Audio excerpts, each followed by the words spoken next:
महाराष्ट्र से मजलिस के तमाम कॉरपोरेटर्स अपने सदर इम्तियाज़ जलील की क़यादत में काफ़िलों की सूरत में हैदराबाद पहुँच रहे हैं।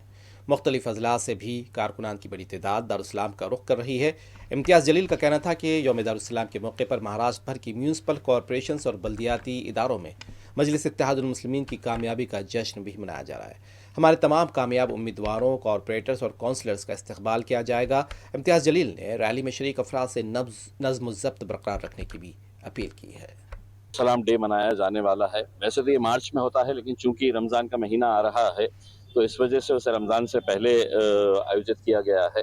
साथ ही साथ महाराष्ट्र के अंदर मजलिस इत्तेहादुल मुस्लिमीन को जो महानगर पालिका और नगर पालिकाओं के अंदर कामयाबी मिली है, उसका जश्न भी मनाया जा रहा है। तमाम जीते हुए हमारे उम्मीदवार है, कॉरपोरेटर्स, काउंसिलर्स, इन सब का वहाँ पर इस्तकबाल भी रखा गया है।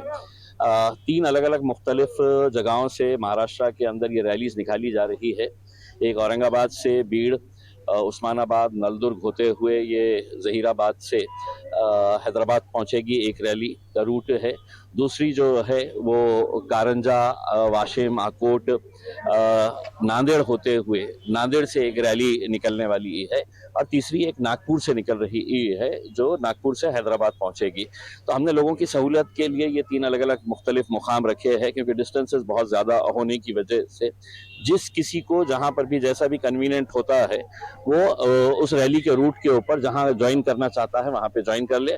मैं आपके जरिए जितने भी लोग इस रैली के अंदर शामिल हो रहे हैं उनसे अपील कर रहा हूँ कि डिसिप्लिन के अंदर रहे, बहुत ज़्यादा स्पीडिंग ना करे, कि हमारे रैली की वजह से किसी को कोई तकलीफ ना हो। हमने पुलिस डिपार्टमेंट को लिखित के अंदर दिया है ट्रैफिक मैनेजमेंट के लिए। हमें उम्मीद है कि शाम तक हम पहुंचेंगे और इंशाल्लाह वहां पर एक अच्छा प्रोग्राम होगा। देखिए, मुझे खुद आइडिया नहीं है। अभी थोड़ी देर के बाद जब रास्ते के ऊपर ये काफिला निकलेगा तो आपको समझ में आएगा कि कितनी गाड़ियां पहुंची